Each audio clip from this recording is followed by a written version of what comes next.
So hello guys, in this video I'm going to show you how to cash out in your Exodus wallet. So to do this is pretty simple. So select the currency that we want to send and cash out. So perhaps we cannot sell and cash out.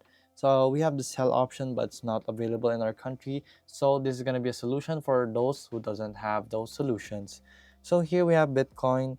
We just press the send button right here. We go and enter the amount that we want. So something like this, we enter this and then you'll have to tap right here so that you will have to actually send it.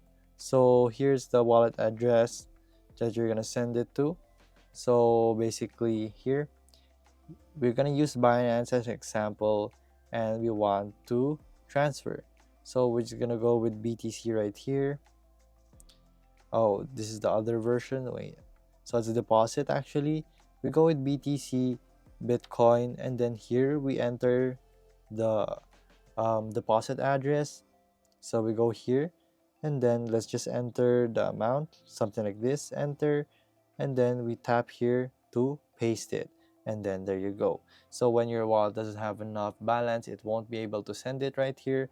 But let's say it's been sent and now it's in Binance. So in Binance here, you can transact with funding, P2P, sell, and now you can cash out with your Exodus wallet balance. So there you go guys. If this video was helpful, please hit the like button and don't forget to subscribe.